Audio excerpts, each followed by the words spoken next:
Yo guys, this must be one of the most beautiful speeches I have heard. I've heard quite a lot of speeches, but this speech tops it all. First of all, good morning, Amsterdam. So happy to be here. I received a very nice welcome today in the morning by a bunch of protesters who I would really love to thank, because I was trying to search for the location and I spoke to Nathan. Nathan, send me? You know what? Don't send me. I see it. So they better save than Google and Waze. So thank you so much. And I really want to say one thing, because those protesters really made me change a lot of my speeches. And I want to say one thing to the people of the Netherlands and to the people of Amsterdam. Those who are protesting outside this podium think they know the Middle East, Islam, Arab-Israeli relations better than I do. They don't. I do. And I want to...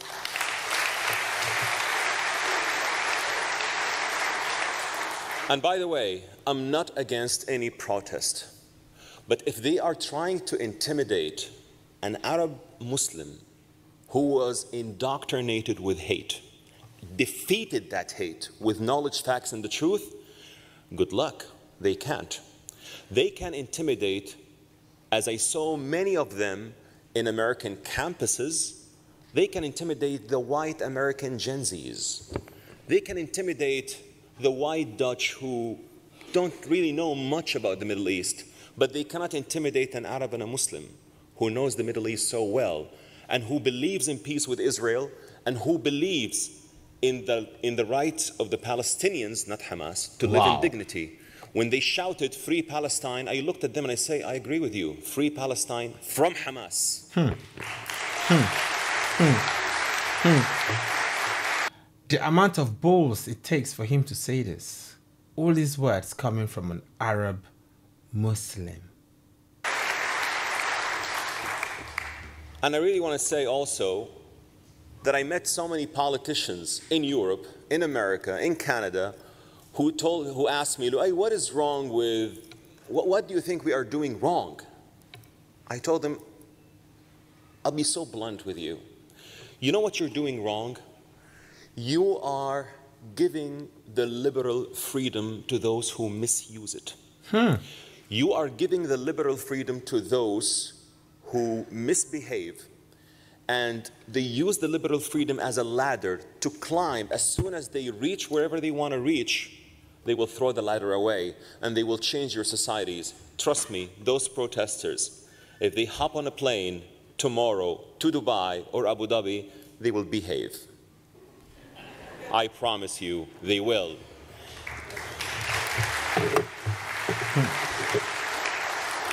And if they are willing to listen, I'd be more than happy. I spoke to many Muslim communities in London, in Europe, in the US, and I told them, I didn't leave the faith.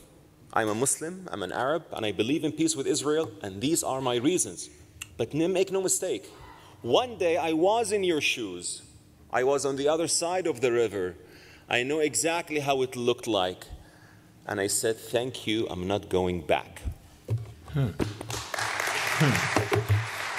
Interesting. So, I am here mainly to share a message of hope to those who are attending and to those who are listening. A message of hope that, yes, there are Arabs and Muslims who believe in peace. Yes, there are Muslims who are not radical. We must make the extension in social media, in Europe, that there is a difference between radical Islamists and Muslims. There's a difference between the Palestinians and Hamas. And there's a difference, a real difference between pro-peace camp and pro-war camp. I always say, when I speak to Muslim audience, even when if I had the chance to speak to the protesters who would say, stop the war, war is ugly, I say, of course I would call for stopping the war right now, the war in Gaza. Absolutely, it's an ugly war. Absolutely. But let's not forget, it's an ugly war that Israel didn't want, didn't ask for, and didn't start. It's a war that Hamas started, and it can end it yesterday, not today, if they release the hostages and lay down their arms. Let's end the war. Let's end the war, really. Wow, these bold claims he's making. If only the pro-Palestine side would use this approach, I believe the war will end, like you said yesterday. I was born and raised as a very religious Muslim. To those who outside chanted, "You are a kafir," by the way. They chanted, "You are a kafir." Kafir means infidel, person who doesn't believe in God. Well, I'm sorry to break the news to them. I memorized the whole Quran at the age of 17. Wow. I was a very religious Muslim. You can clap. 114 chapters, that's not easy. It's not like the Tanakh, so many books. So I memorized the Quran. I was a very religious Muslim, but my views changed when I was exposed to the Jews for the first time. For the first time, I was exposed to the Jews at the age of 27. At the age of 27, 16 years ago, in France, Paris, I learned more about Jews. I learned more about Judaism. I learned more about the commonalities that we have. And I decided to encounter the hate that I was indoctrinated with, and I put it face to face, and I had the chutzpah, or the courage, to say, this is wrong, and I want to learn the truth. And this is why many of those who hate Jews, by the way, haven't met a Jew in their life. Many of those who hate Israelis haven't met Israelis in their life. Ignorance is not a bless, as many people say, but ignorance is the greatest enemy for peace. So, I do remember that when I was a religious Muslim, I'm still a Muslim, of course, but not a mishuga, in Hebrew, a crazy extremist who hates Jews, hates Israelis, no. But as someone who really changed with knowledge, facts, and the truth, I have the keys to dismantle the hate. I do remember when I came back from Paris at that time to Saudi Arabia, I had a discussion with my mother that I met. I stayed with a Jewish family. I'm exposed now to the Jews. I want to learn more. I'm investing my time to learn Hebrew, to learn the Bible, to learn the Jewish history, and to learn. Wow. My mom, God bless her, told me, "Loay, you are under a sudden fascination by this Jewish family. It will go away in 2 months." 16 years and counting. 16 years and counting. And when October 7 happened, that was the pivotal point to me to say that if you really change, you have to speak up. Why are you afraid to speak up? Did you really change? Did you really expunge the bad ideas that you had in your chest? Or are you afraid to speak up? I said, no, I did change, and I'm going to speak up. I know there's a price to pay, but I'm willing to pay the price. You know why you're willing to pay the price? Because I didn't change with emotions or just because I love Israelis or I love the Jews. No, because I really learned facts that I was indoctrinated with ignorance against those facts when I was young. Facts about Israel, facts about the Jewish people, facts about the region, facts that are the biggest hurdle for peace in our region, and I will get to tell you more about that. So, I realized many things that we were indoctrinated with, that they were wrong, and I assure you that many of those protesters outside are still indoctrinated with. Those who support Hamas in the West, I can assure you they haven't read Hamas charter. They haven't. And I spoke to many Americans, white Gen Zs Americans, in Providence, Rhode Island University, and I told them, excuse me, have you read the Hamas charter? He said, yes, I have read both charters, the watered-down one in 2017 and the original one in 1988. Please show it to me. He showed me the link. He said, you haven't read it. He said, here it is, the charter. He said, you haven't read it in Arabic. If you don't speak Arabic, you don't know what the charter says about their belief of the eternal enmity against Jews, of their total destruction of Israel. And by the way, they hate even Jews who are not, how to say this, who do not believe in the state of Israel. I just read an interview by Mr. Noam Chomsky, I think his name. I'm I'm not so sure of how to pronounce it, but he said, the Houthis, when they wave a flag that says, curse be upon the Jews, it's because they haven't met a Jew in their life. They only know the Jews from Israel, because Israel identifies itself as a Jewish state. Well, this is the problem with those who don't know the Middle East. There are Jews in Yemen who did not go to Israel. There are Jews in Yemen who I met in Abu Dhabi, in Dubai, who said, we don't want to go to Israel. We are Yemenis. We didn't want to leave Yemen, but we were persecuted by the Houthis just because we are Jews. People in the West, like this gentleman, they don't understand that the real reason to hate Jews is a religious reason. I've heard this come up a few times, that it's not about land. Yeah, that's not about land. And this man is reiterating that again. A religious reason that stems from a radical extremist ideology and interpretation that we need Muslim scholars to say it is wrong and we need to move past it. But we don't have these encouraged or these courageous voices yet, unfortunately. So this is why I decided to break the cycle. Back to October 7, when October 7 happened, I said, I have to speak up. I have to speak up against Hamas, and I have to speak up against what they've done.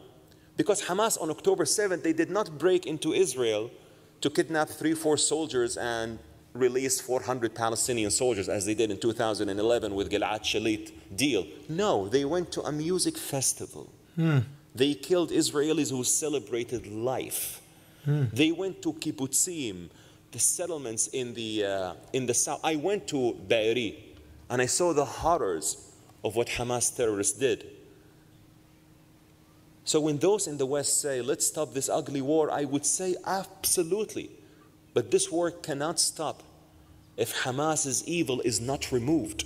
And by the way, if it's not removed, it will come after you here in Europe, in London, in Montreal, in Canada, in the US, and also after us, the moderate Arab states as well. Israel is not fighting on its behalf. Israel is fighting on behalf of humanity. Mad.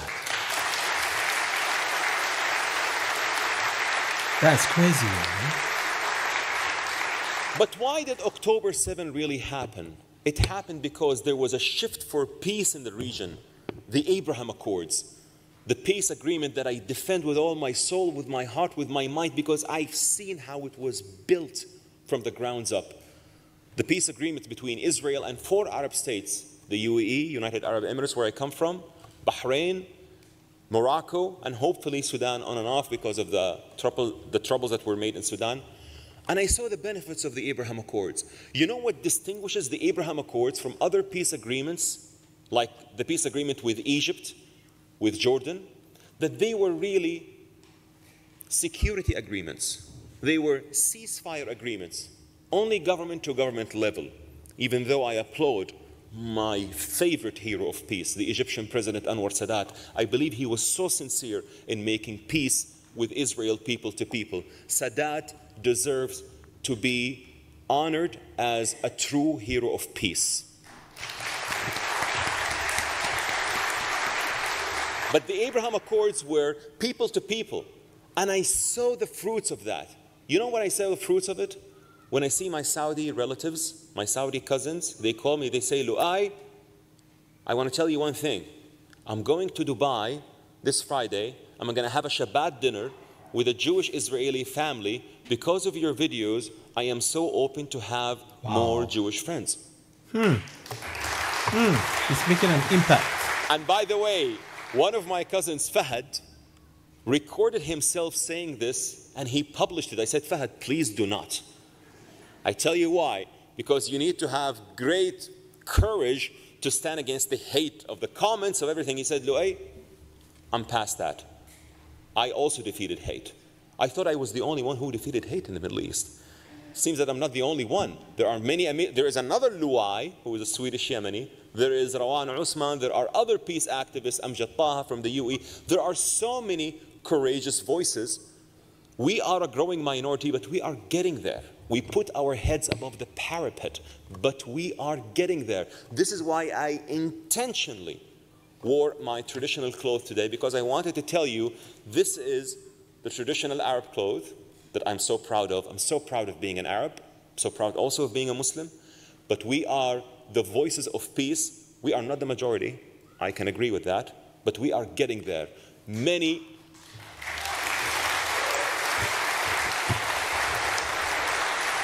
movements in history started with a minority, but they became the majority one day. True. And we see that the only way forward is having a prosperity in them, a prosperous Middle East, a thriving Middle East. Yes. Look at yourself with what Trump did in the past 2 days or 3 days or a week when he came to the Gulf. What were the agreements based upon? AI, high-tech, cybersecurity. The UAE reached Mars and it's concerned about reaching other planets. The UAE is concerned about artificial intelligence. The Crown Prince of Saudi Arabia, Prince Mohammed bin Salman, he is so interested in moving the country to the next level with AI, high-tech. He wants to make his nation worry more about who's building more chipsets than the other, Saudi Arabia or the UAE. Oh, I need to clap for that. I need to clap for that. And I don't know, I think I should chip this in. So I had a Saudi Arabian girlfriend. Yeah, I'm Christian. She's pure Saudi Muslim, born and bred, everything, We dated for some time and she told me a lot about Saudi Arabia. She said the country is changing so much. The people really love that man. The way he's kind of westernizing the country, like he's not adapting the full Western way, but he's mixing it in a way that fits with them, Like what he's doing is really pushing the country forward. They are becoming more progressive. All right. So the Saudi, and from things I've seen and heard and read about Saudi are moving forward. They are really trying to pioneer the Middle East, to be honest, from things I've heard. When the Middle East becomes slightly more, Western, slightly more tolerant, I believe like the tourism is going to skyrocket because that place is a beautiful place. The UAE is concerned about artificial intelligence. The Crown Prince of Saudi Arabia, Prince Mohammed bin Salman, he is so interested in moving the country to the next level with AI, high-tech. He wants to make his nation worry more about who's building more chipsets than the other, Saudi Arabia or the UAE. Not wars, not conflicts, not anarchies. This is the new Middle East. There are two Middle Easts. The Middle East of Saudi, UAE, and moderate Arab states, and the Middle East that is, thank God, is being collapsed right now, which is called the axis of resistance. Iran, Houthis, Hezbollah, and those who did not bring prosperity to their own people. Those who do not wish to, those who don't really care for the lives of their people. They are just considering their own people's losses, tactical losses. They don't care about their people. When I went to Israel for the first time, I was welcomed by a missile from the Houthis. As soon as I landed, everyone went to the shelter. I was welcomed with a missile. But you know what I noticed? That when the Israelis go to the shelter, they keep jokes and they keep fun and they amuse themselves inside the shelter. 10 minutes later, they go out, they celebrate life as nothing happened. And I said to myself, death worshippers cannot defeat people who celebrate life. That is a powerful statement right there. Powerful. The Abraham Accords made many people from Saudi, from Egypt, from Morocco see this face to face. It made Muslims and Jews mingle, talk, discuss, collaborate, work together. I know many Israelis moved to the UAE. I know many Israelis who opened their high-tech companies in Dubai and Abu Dhabi. And I know many Emiratis who went also to Tel Aviv and Jerusalem and opened their own businesses. Who does this bother? It bothers the enemies of peace. Because the Abraham Accords has an enemy, and I call them the enemies of peace. The enemies of peace are radical extremists like Hamas, like the Islamic Jihad, like the Muslim Brotherhood. And by the way, Hamas is part of the Muslim Brotherhood. It is the armed wing of the Muslim Brotherhood. You know why in the UAE and Saudi we are so against the Muslim Brotherhood? Because we know them so well. We know them better than the Europeans. We trusted them. We let them go to our schools, teach our children. I was indoctrinated with the ideology when I was young in the religious school with the curricula of the Muslim Brotherhood. The book of في ظلال القرآن, in the shadows of the Quran by Sayyid Qutb, I memorize it. I know it so well by heart. We trusted them when we thought that they would bring good to our communities. When we realized that they don't really want to bring good to our communities and they want to make us drawn in our conflicts, we decided to tell them that you are not any more welcome in our countries. Radical Islamists and Muslim Brotherhood are not welcome in the UAE, Saudi, and moderate Arab states. We had to kick them out.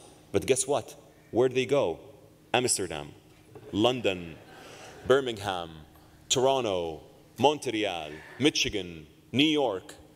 They went to these places because, as I said, they found havens that offer them the liberal freedom that they misuse.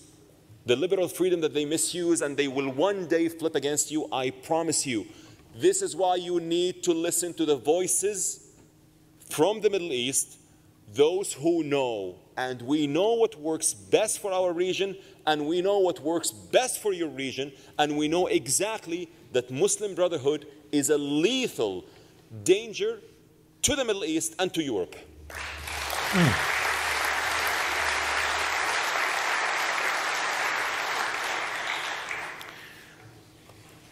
If you really want to defeat the radical extremists, you have to defeat them with knowledge. And I'll give you some examples. It has to start from school. If you ask the 17-year-old Loay, why did you hate Jews? Not because I was a bad person, but because this is what I know. In school, you go to a school and your teacher tells you you have to hate Jews and Christians. Of course, Christians come second. They are not outcasted, but Jews first, Christians second. But why? Because this is what pleases God. So they say first the Saturday people, then the Sunday people. You have to hate Jews for the sake of being Jews, and you always have to know that you are far superior than Jews and Christians. You have to hate them for what they are. Okay, so this is what we were indoctrinated with, and it was so sincere and honest in believing that. But if you teach your children that we have differences with our Jewish and Christian brothers, but we have so many commonalities that we can focus on, that we can build our relations on, things would be different in the Middle East. Do we have these commonalities? Of course we do. And I'll tell you how. You know, in our faith, Islam, please do not laugh. We honor, revere, respect, and name our children after Jewish prophets, kings, and heroes. I know it sounds a bit funny, but this is the truth. And I'm so sure you can find someone in the protest outside who would say, death to Israel, or death to, from the river to the sea, or Jerusalem is the capital of Palestine. And you ask him, may I know your name, my friend? It happened to me once. My name is Dawood, of course, and I'm a proud Muslim. His name is Dawood, the Arabic version of David. He is named after the king of Israel who proclaimed Jerusalem as the capital of ancient Israel. You can laugh, yeah, it is laughable. Or you can meet another Muslim outside who is so angry at the Jews and at the Zionist state, and his name is Yunus. But he doesn't know that his name comes from the Greek form Eonas, which comes from the Hebrew Jonah or Yonah, which means a dove, who was one of the most Zionist prophets in the Bible. The Quran praised him so much, but the Quran doesn't give the details. That Jonah refused the message of God to go to Nineveh to ask for the repentance, because Nineveh was the capital of Assyria and they were the enemies of Israel. How could you, my Lord, send me to the enemies of my people Israel Crazy. to ask for the repentance? And I know for sure that you would accept the repentance. I am not going to go. I'm going to flee to Tarshish. And you have many Muslims named after Ionas, and they hate Israel. The son of the Houthis, his name is Jibril al-Houthi. You know, Jibril has no meaning in Arabic. But in Hebrew, Gever El, the man of God. He is named after the archangel Gabriel, who has a Hebrew name, and their slogan says, death to the Jews. Find the irony. This is what I say, the ignorance that we have in the Muslim, in the Arab world, that we need to fix. We need to connect the dots to tell people that, hold on, Jews are not foreign colonialists in their ancestral homeland. The Jewish people are not foreign colonialists. They are indigenous to this land. And anyone who says otherwise, tell them, please tell me where the word Jew comes from. They were never called Jews before 586 BCE. You know what they were called? Hebrews. Even Jonah, when he was asked by the people on the ship, who are you? You're causing lots of trouble in the sea. Says, Ivri Anochi, only a Hebrew. They were always called the Hebrews. But after 586 BCE, when the Babylonians captured the people of Israel from the portion of the land that was called Judea, they asked them, where are you guys from?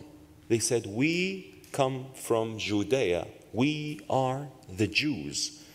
If your ancestors, or if the ancestors of the Jews here on this podium, were brought from the portion of the land that was called Binyamin, you would now be called the Binyaminites, not the Jews.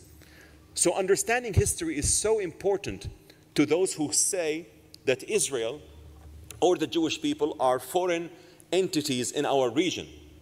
I was 2 days ago in Rome, and I went to the Colosseum, and I was so astonished when I saw the Arch of Titus. You know why? Because in the Arab world, there is a narrative that says the Jews are lying to the world by telling them that they had a temple in Jerusalem. This is a big lie. And this is Al Jazeera's favorite plot. And by the way, I was a big fan of Al Jazeera. I'm not going to deny that. I was repeating all their lies when I was a kid. Jews want to destroy Al-Aqsa Mosque and they want to build the Jewish, no, not the Jewish temple, I'm sorry. The so-called Jewish temple. There was no Jewish temple in Jerusalem, of course. Are you kidding me? You want me to believe in the Bible? I don't believe in the corrupt book. This is what we were taught. Even though we don't know anything about the Bible, how it was written, how the Jews were taken into consideration, how to write this amazing book. Jews taught world writing. No, there was nothing called the temple. But you know what you can find in the Arch of Titus? You can find Jews carrying a menorah. They were the Jews exiled from Jerusalem, from Judea. And Titus was so proud of doing this. But you know what is the significance? That the menorah comes from the Jewish temple. And if they don't believe in texts, they have to know that stones do not lie. Wow, this is magnificent. This is amazing. Oh my God. Oh my God. I don't want the video to be too long, so I'm going to break it into 2 parts. But I'm telling you, this is insane. This was raw.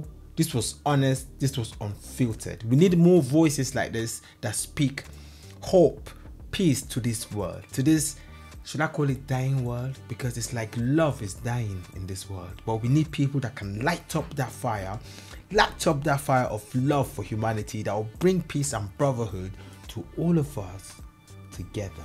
I've really got to ask this question.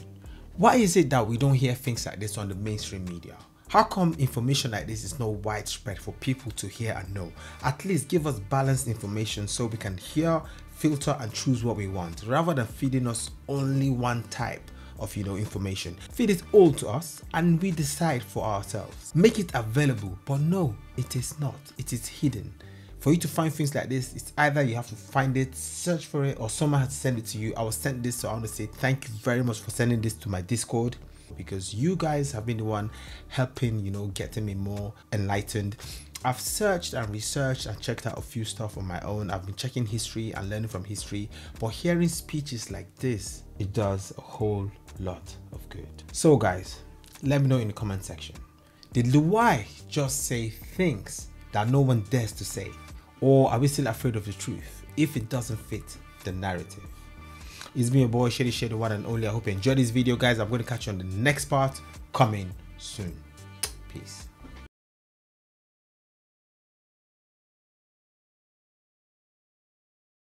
Oh, I love you more than words can say. You are me. Oh, you are the light that shine in my way. You are me. Oh, I love you more than words can say. You are me. Oh, you are the light that shine in my way.